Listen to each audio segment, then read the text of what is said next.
Minha saudação aos irmãos encarnados e desencarnados. Sejam todos muito bem-vindos a esta casa de luz. Que nossos irmãos encontrem alívio e consolo para seus males físicos e espirituais. E para aqueles irmãos que aqui chegam pela primeira vez, que encontrem o auxílio que necessitam. Recados. Pedimos sempre que desliguem seus celulares para que não haja interferência. A equipe espiritual já se encontra neste salão, preparando os irmãos para receberem seus tratamentos. Pedimos a colaboração para a montagem das cestas básicas aos irmãos necessitados. Toda doação é bem-vinda. O lar agradece. Vamos abrir um trecho do Evangelho segundo o Espiritismo ao acaso.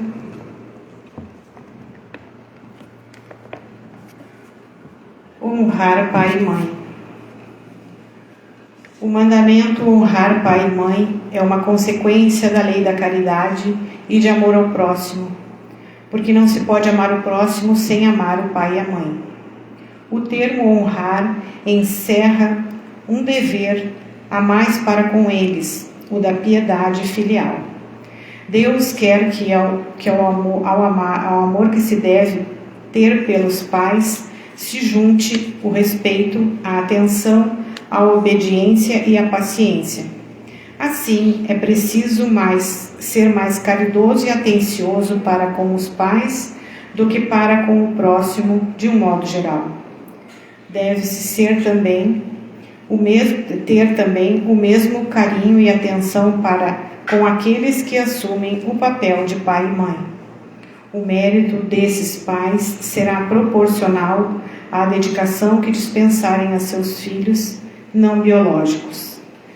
Deus sempre pune com rigor toda violação a este mandamento. Honrar pai e mãe não é somente respeitá-los, é também ajudá-los em suas necessidades. É proporcionar a eles o repouso na velhice, cercando-os de cuidados como eles fizeram conosco na infância. É principalmente para com os pais sem recursos que se demonstra a verdadeira piedade filial. Que assim seja. Vamos elevar o pensamento a Deus, colocando em nossa tela mental tudo aquilo que aqui viemos buscar, abrindo a mente e o coração para que estejamos receptivos ao tratamento. Convido a todos que me acompanhem mentalmente na harmonização que será feita neste momento. Nós te rogamos, Pai de infinita bondade e justiça, as graças de Jesus Cristo através de Bezerra de Menezes e suas legiões de companheiros. Que eles nos assistam, Senhor, consolando os aflitos, curando aqueles que se tornem merecedores, confortando aqueles que tiverem suas provas e expiações a passar, esclarecendo aos que desejarem te conhecer e assistindo a todos quanto apelam ao teu infinito amor. Jesus, divino portador da graça e da verdade, estende as tuas mãos dadivosas em socorro daqueles que te reconhecem.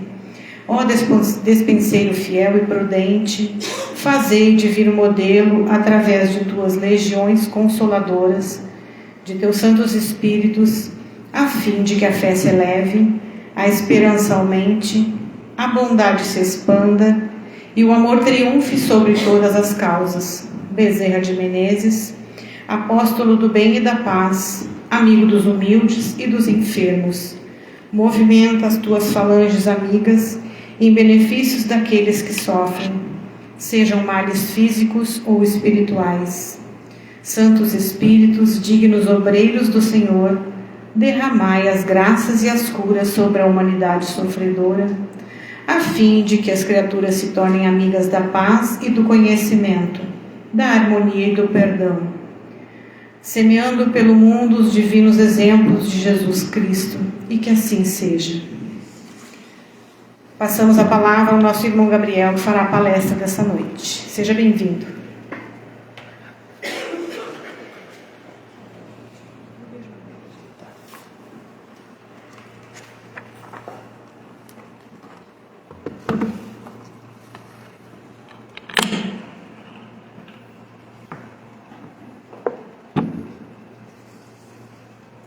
Honrar pai e mãe sempre me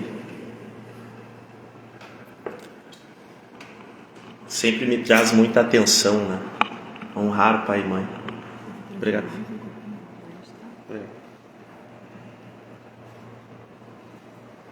Qual a melhor forma de honrar o pai e mãe do que se tornando melhor, né? Do que se tornando exemplo, né? O melhor do que naquilo que tu faz, o melhor pai para os teus filhos, né? Dar um presente para o pai e para a mãe é sempre muito valoroso, mas o olhar de orgulho de um pai vendo um filho se formar na faculdade é diferente, né? Não é material, é um tema sempre que me toca muito. Mas vamos lá. Jesus disse: dai a César o que é de César e a Deus o que é de Deus, né? E ele se refere neste caso a impostos, né?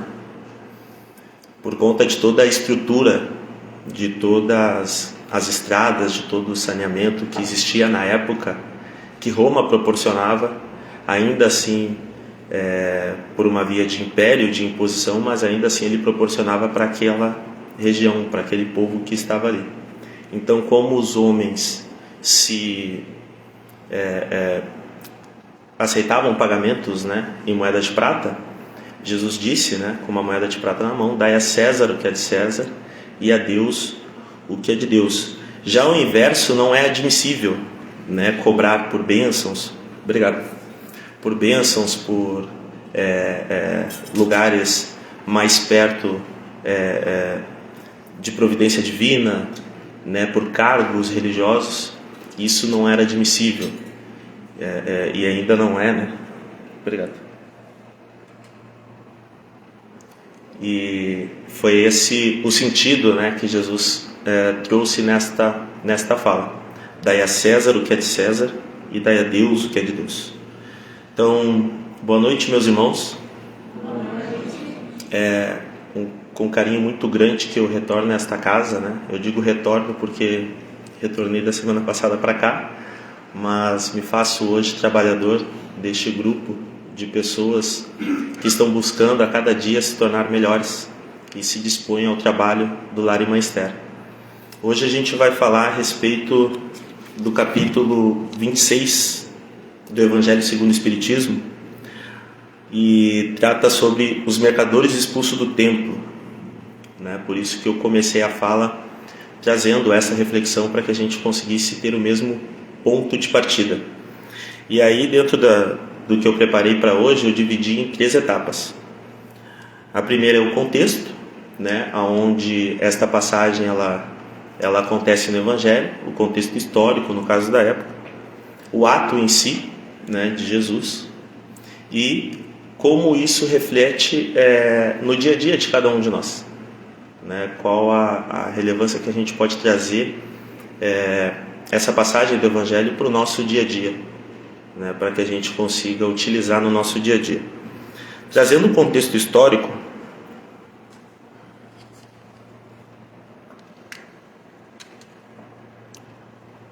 é importante ressaltar que o povo, né, que o povo judeu, ele sempre foi um povo muito ligado a profecias, né? Sempre foi um povo muito estudioso e respeitador e esperançoso para que as suas próprias profecias se cumpram, né?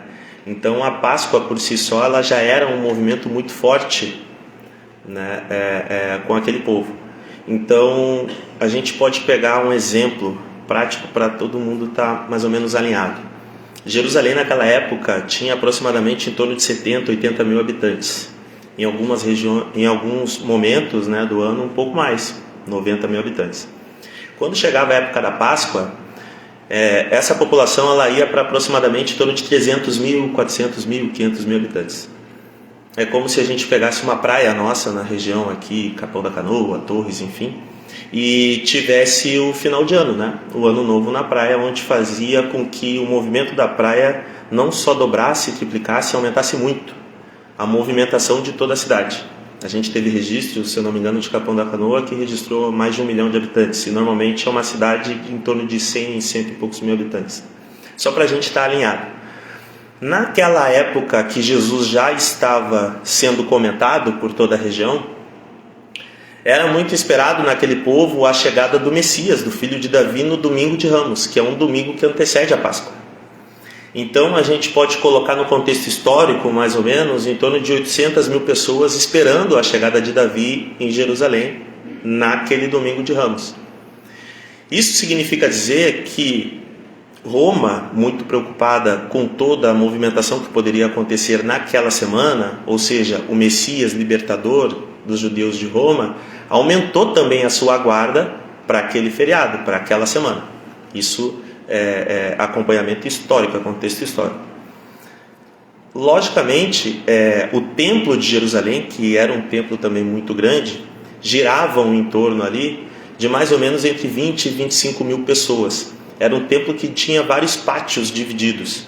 Então tinha os pátios das viúvas, tinha os pátios dos gentios, e cada pátio desse comportava aproximadamente entre 2.000 a 5.000 pessoas. O pátio em questão é o pátio dos gentios, que é onde acontecia a troca de mercadoria, a venda de mercadoria. Então calculamos ali que devia ter em torno de 3.000, 4.500 pessoas, que era onde Jesus estava no momento onde ele fez tudo o que está descrito ali no Evangelho, virou as mesas e etc. Dito isso, para a gente conseguir ter uma visualização mais clara, se tinha uma profecia, um aumento muito expressivo da quantidade de pessoas na cidade, logo o templo, que tinha uma guarda própria, também tinha esta mesma guarda aumentada, reforçada, para aqueles dias. Faz sentido? Logo Roma, que tinha um quartel-general muito próximo ao templo, obviamente para conter qualquer tipo de revolta, de revolução que pudesse surgir ali, também tinha um contingente mais elevado para controlar esse número de pessoas. Por que eu trago esse contexto? Porque se Jesus tivesse tido uma atitude de ira forte contra outras pessoas naquele momento, certamente ele sairia dali preso, algemado. Por quê? Porque é muita gente junto e é muita guarda vigiando. Ainda mais Jesus, que aonde passava roubava os olhares. Então estou fazendo esse contexto só para a gente poder se inserir mais ou menos no cenário, para a gente poder se teletransportar para aquele cenário. Então a gente tem um pátio do Templo de Jerusalém, onde é feito todo o comércio, em torno mais ou menos de 5.000 pessoas, e Jesus transitando por entre esse pátio que era muito bem guardado pelos guardas do templo e também pelos soldados romanos. Beleza.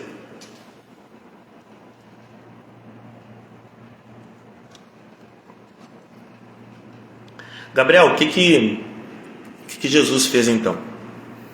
Quando a gente precisa dar um chacoalhão, quando a gente tem muita coisa errada, quando a gente chega num lugar que é para estar de uma maneira e ele está totalmente virado do avesso, a gente precisa falar mais alto, ser mais enérgico, deixar uma marca, deixar uma presença. E foi isso que Jesus fez naquele sentido, naquela situação, naquele local. Não apenas porque estavam sendo negociadas mercadorias, animais e etc., mas porque naquele povo, naquela situação, quem estava dominando o templo, os chamados fariseus, também negociavam cargos, também negociavam o perdão divino, também negociavam inúmeras outras coisas ligadas a bênçãos que deveriam vir do céu.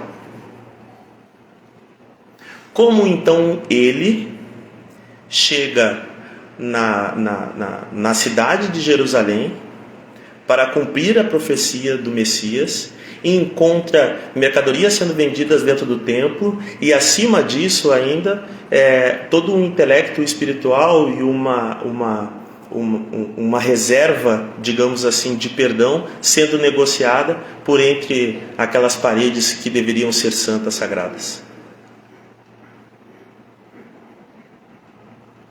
É nesse contexto que ele vira as mesas e exorta os trabalhadores. Como se atrevem a transformar a casa do meu pai num covil de ladrões? É nesse contexto que ele dá um chacoalhão, abre as baias dos animais, e notem, os animais, em grande parte, criados em cativeiro, mesmo com as baias abertas, eles não saem, porque eles não são acostumados a sair. E aí Jesus age com mais rigor, com cordas e etc., para atiçar os animais para que eles saiam, porque ali não é lugar de comércio, nem de comércio material, nem de comércio espiritual. Estamos ainda inseridos dentro desse mercado, desse pátio dos gentios. Jesus está virando as mesas e soltando os animais, e ao lado dele existem 12 apóstolos, que não têm, obviamente, o mesmo grau evolutivo. O que eles fazem? A mesma coisa que qualquer um de nós faria. Começaria uma bagunça mais degeneralizada. Aí sim, envolvendo pessoas, empurra, sai daqui, tu não é daqui, esse aqui não é o teu lugar. Porque notem, eu estou falando do pátio dos gentios. Então automaticamente os apóstolos que tinham várias dúvidas sobre questões que Jesus trazia como mensagens para os gentios, para os samaritanos, eles olharam aquilo ali no momento e falaram assim, não é para ninguém estar aqui, e começaram a expulsar todo mundo. Está feita a bagunça. Por que eu estou trazendo essa reflexão? Porque se a gente não começar desse ponto de partida, não cabe num senso comum alguém que se revolta desta forma no mercado ser traído com um beijo e ficar tranquilo, ficar sereno. Porque quem corta a orelha do soldado é Pedro, não é Jesus. E Jesus ainda adverte Pedro: cuidado com quem ferro fere, com ferro será ferido. Então, se Jesus tem essa consciência espiritual, essa evolução, essa calma, essa paciência, ele tem durante todo o trajeto dele em vida, encarnado na Terra, durante todos os 33 anos. E o que ele faz no templo, de fato, é dar um chacoalhão para que a gente se ligue, um 220, como meu pai gosta de dizer. Tem que dar um 220 para ver se liga.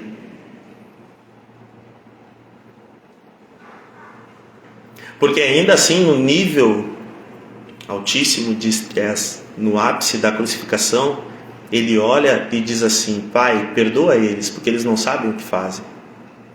Para mostrar o grau de paciência, o grau de amorosidade que aquele Espírito que encarnou entre nós há 2000 anos atrás tinha.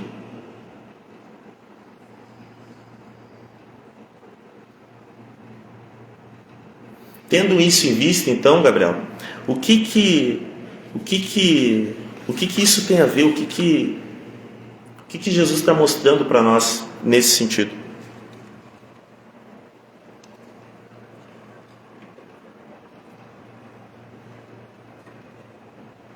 A gente poderia evoluir essa palestra, evoluir essa conversa, tratando sobre questões religiosas ou templos religiosos que cobram situações inadequadas, como ainda assim o perdão, ainda assim uma bênção, ainda assim uma cura.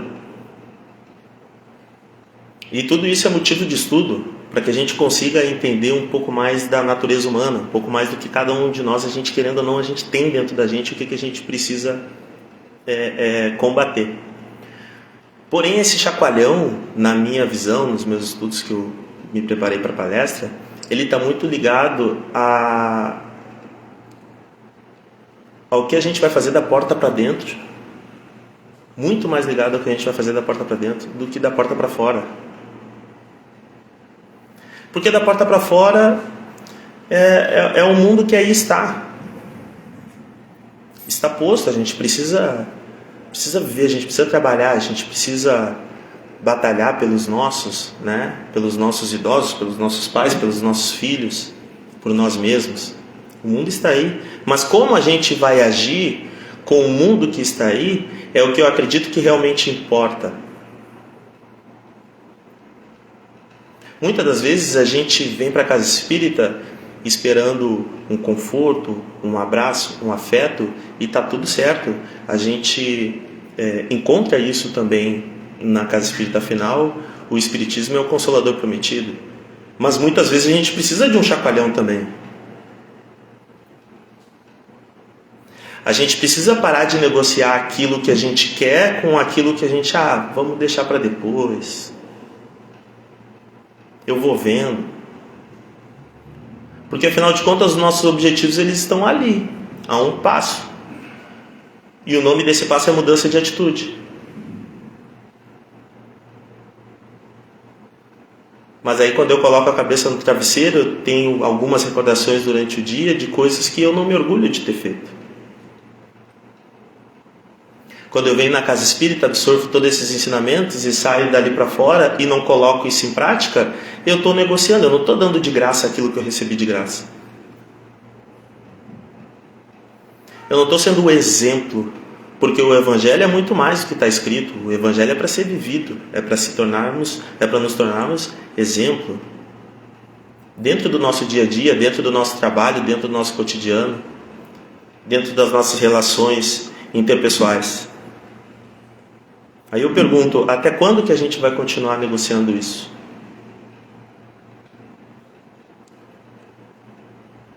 É legal, virou o ano e a gente muitas vezes pode fazer um novo acordo com a gente. Não, agora eu vou fazer uma dieta legal, vou ficar com um corpo maneiro. Beleza. Tá tudo certo. Mas quem sabe a gente fazer um acordo de, pelo menos uma vez por semana, toda a família jantar sentada na mesa, com a TV desligada. É um acordo maneiro também. Porque daí a gente sai do giro do dia e a gente, pelo menos uma vez na semana, a gente se reúne em família. Sem celular, sem TV. Um acordo legal é, de repente, não, cara, ao invés de eu seguir como eu segui todos os anos que se sucederam, como assim, Gabriel? Não fui eu que errei. Eu só vou falar com aquela pessoa se ela vier falar comigo. Na situação, eu estou certo. Quem sabe a gente não entra o ano diferente.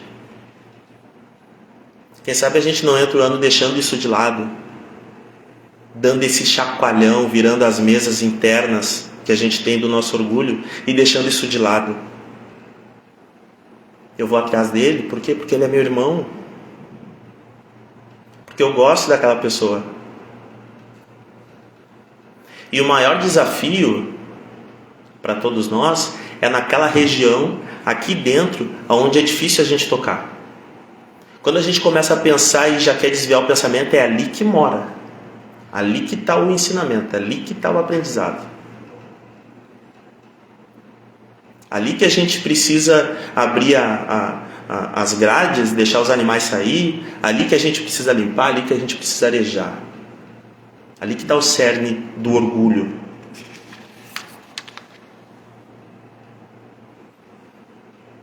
Que tal a gente parar para pensar um pouco, olhar em casa e falar, não, hoje é sábado, vamos dormir todo mundo na cama do pai e da mãe.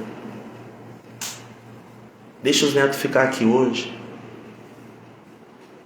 Vamos sair para tomar um sorvete, para fazer um programa diferente.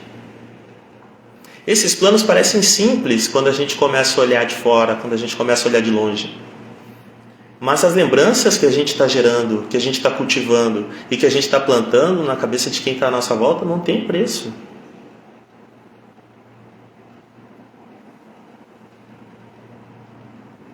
Eu ouvi uma frase uma vez que diz assim: herança é aquilo que a gente deixa para as pessoas. E legado é aquilo que a gente deixa nas pessoas.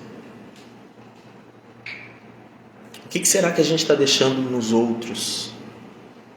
Nos nossos próximos, mais próximos? Será que quando a gente deita a cabeça no travesseiro, a gente tem aquele sentimento de hoje eu consegui, hoje eu venci a mim mesmo, eu falei com aquela pessoa difícil, eu resolvi aquele problema.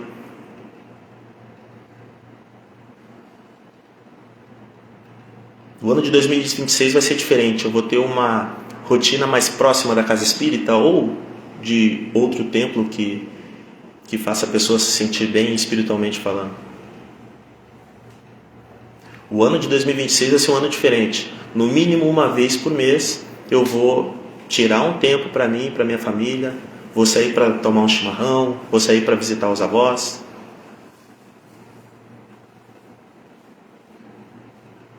O ano de 2026 vai ser diferente, eu vou fazer aquela ligação que eu estou evitando há anos. Tudo isso são coisas que parecem simples de fazer, mas que no íntimo de cada um ela se torna difícil, ela se torna gigante quando a gente começa a refletir. E talvez esse tema que caiu hoje, ele sirva para que a gente dê esse chacoalhão em nós mesmos. Porque se a gente conseguir ultrapassar algumas pontes, atravessar alguns desafios, se a gente conseguir fazer isso com as nossas dificuldades, a gente permite que outra pessoa também faça.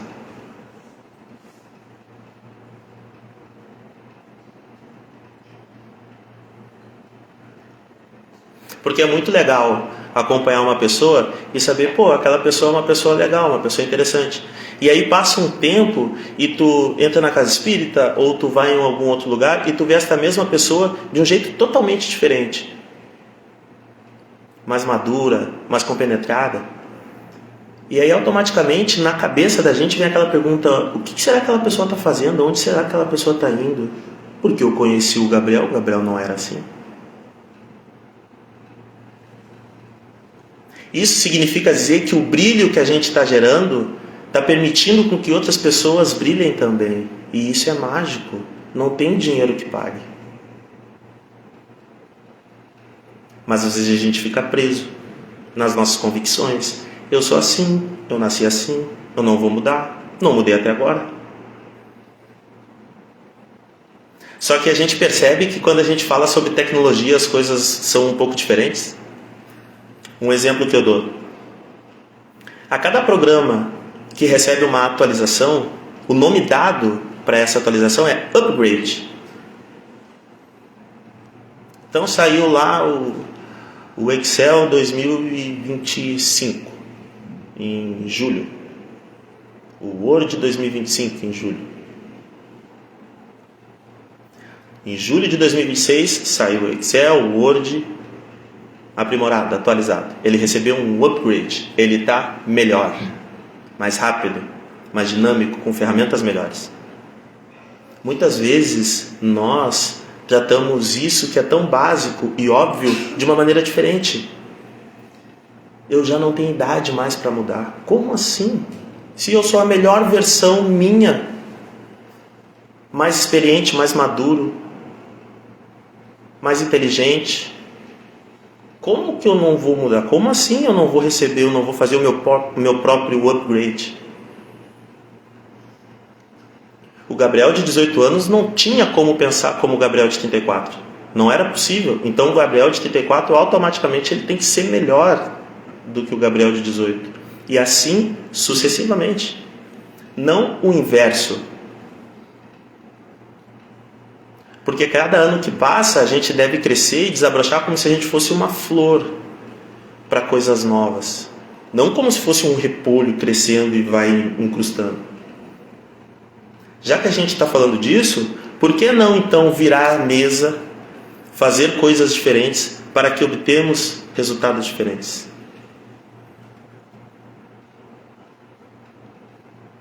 Tomar atitudes diferentes para que o ano de 2026 seja um ano diferente.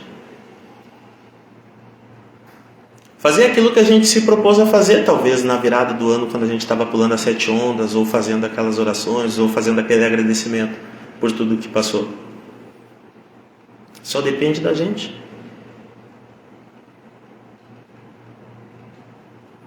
Dentro de tudo isso que Jesus ensina, essa passagem, esse trecho, eu tenho 99% de certeza que daria um tema excelente para um seminário, para um dia inteiro de palestras com exposições e etc. Porque ele é muito profundo. Por isso que quando eu estava olhando ele, estava analisando, eu pensei no que faria diferença para mim. Porque a palestra, ela é transmitida e ela é como um canal intuitivo do palestrante, mas o primeiro a ser impactado é quem se propõe a falar. O primeiro é escutar, estudar, tentar entender. Então, óbvio que eu preciso virar as minhas mesas aqui internas também. Mas pensa o impacto na sociedade se a gente sair daqui e cada um virar a sua mesa. Como que isso vai ser visto lá fora? Não com o objetivo de ganhar uma estrelinha, mas com o objetivo de tipo... Pô, realmente, existem pessoas boas na cidade. No meu bairro, na minha rua, no meu trabalho. E muitas vezes é isso que a gente precisa demonstrar. Porque a gente vem na casa espírita, a gente aprende e sai da porta para fora e guarda numa caixinha.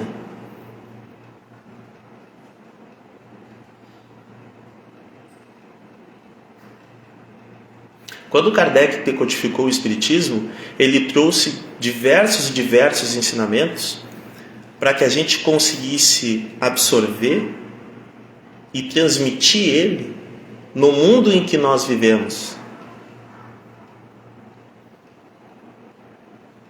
Para que a gente conseguisse absorver, aprender e aplicar ele no mundo em que nós vivemos. Não o inverso. É para a nossa experiência atual. Estamos absorvendo conhecimento, aprendendo e praticando. Como? Lutando contra mim mesmo. O nome disso, reforma íntima.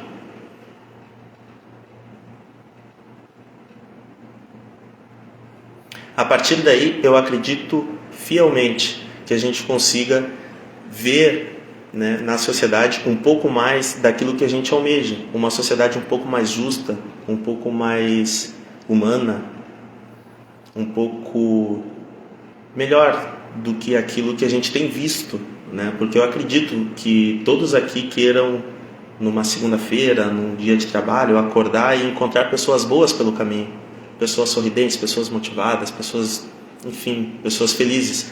Se nós começarmos a partir de hoje, eu acredito que a gente consiga fazer com que essa luz reflita também nas outras pessoas. Para encaminhar o encerramento,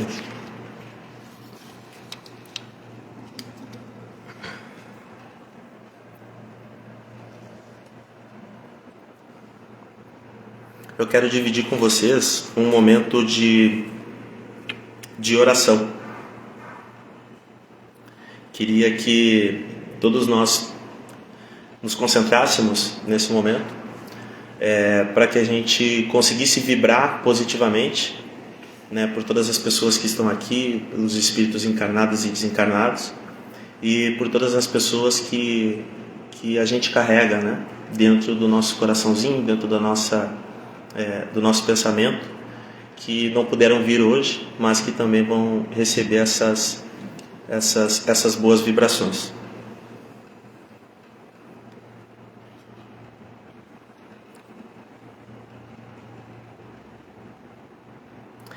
Pedimos, Senhor, que cure de nossos corações todas as nossas mágoas que apertam o nosso peito em noites frias. Pedimos, Senhor, que tire de nossos pensamentos todo o desvio que nos afasta do caminho, que nos distrai perante a jornada da vida. Pedimos, Senhor, que ampare todo pai e toda mãe de família aqui presente. Que este mês em que celebramos a sua passagem e que falamos sobre a sua passagem na Terra, sirva para lembrar o quanto importante é fazer com que o Cristo ganhe vida dentro de nós. Nós, trabalhadores desta casa, Senhor, oramos junto com os mentores aqui presentes, para que as pessoas que têm crianças pequenas em casa sejam revestidas de paciência e de amor, que elas guiem essas crianças sempre no caminho do bem e do amor, para que se tornem mais bem-sucedidas, mais devotas e façam da nossa sociedade um lugar melhor. E que essas pessoas, Senhor, pais e avós, sintam-se orgulhosas de terem plantado boas sementes no coração destes pequenos. Nós, trabalhadores desta casa, Senhor, rogamos para que todas as correntes obsessivas sejam quebradas e que tudo que limita os nossos irmãos de caminharem seja retirado. Que cada pessoa aqui encontre dentro de si um novo homem, a nova mulher que deseja ser. Nós, trabalhadores desta casa, Senhor, pedimos que todas as pessoas que aqui estão saiam melhores do que aqui chegaram. Que essas bênçãos se espalhem por onde elas andarem, pelas ruas, calçadas e no campo com todos os seus entes queridos e amigos.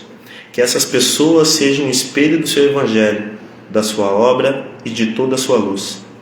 Nós te rogamos, Pai, pelo sucesso no trabalho de cada pessoa aqui presente, sucesso em seus projetos e que seus desafios sejam superados.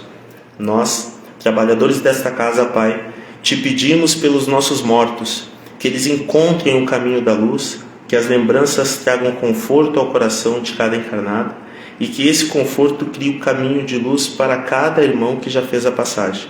Só o Senhor pode nos conceder essas dádivas e, em nome da caridade prestada por esta casa abençoada, nós te rogamos, Pai, por mais dessa oportunidade na noite de hoje.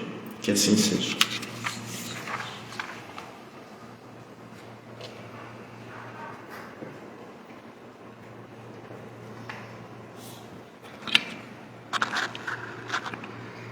Agradecemos ao nosso palestrante e que possamos exercitar os ensinamentos junto ao nosso dia a dia. Pedimos aos médiuns que se dirijam às suas salas de trabalho.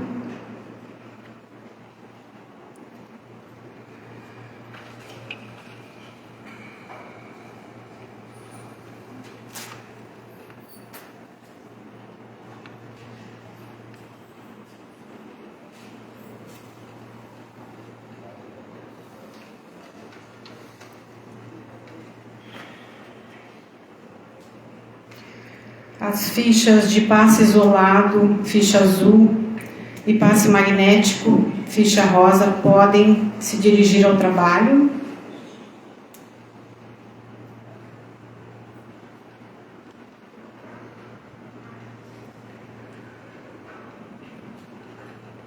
As fichas vermelhas permaneçam no salão até o momento do passe coletivo.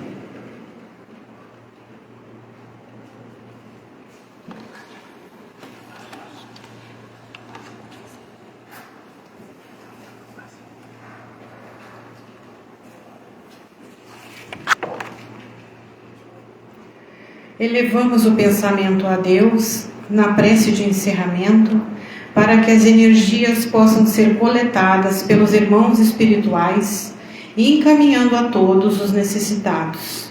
Vamos fazer a prece de Cáritas. Deus, nosso Pai, que sois todo poder e bondade, dai a força àquele que passa pela provação, dai a luz àquele que procura a verdade, ponde no coração do homem a compaixão e a caridade. Deus, dai ao viajor a estrela guia, ao aflito a consolação, ao doente o repouso. Pai, dai ao culpado o arrependimento, ao espírito a verdade, à criança o guia, ao órfão o Pai. Senhor, que vossa bondade se estenda sobre tudo que criaste. Piedade, Senhor, para aqueles que vos não conhecem, esperança para aqueles que sofrem, que vossa bondade permita aos Espíritos Consoladores derramarem por toda parte a paz, a esperança e a fé. Deus, um raio, uma faísca do vosso amor pode abrasar a terra. Deixai-nos beber nas fontes dessa bondade fecunda e infinita, e todas as lágrimas secarão, todas as dores se acalmarão. Um só coração, um só pensamento subirá até vós, como um grito de reconhecimento e amor. Como Moisés sobre a montanha, nós vos esperamos com os braços abertos. Ó poder, ó bondade, ó beleza, ó perfeição, e queremos de alguma sorte merecer vossa misericórdia. Deus, dai-nos a força de ajudar o progresso, a fim de subirmos até vós. Dai-nos a caridade pura, dai-nos a fé e a razão. Dai-nos a simplicidade que fará das nossas almas o espelho onde se deve refletir a vossa puríssima imagem. Que assim seja. O passo foi transmitido. Tenham todos uma boa noite.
Assim como nós perdoamos a quem nos tem ofendido, e não nos deixeis cair em tentações, mas livrai-nos de todos os males. Ave Maria, cheia de graças, o Senhor é convosco. Bendita sois vós entre as mulheres, e bendito é o fruto do vosso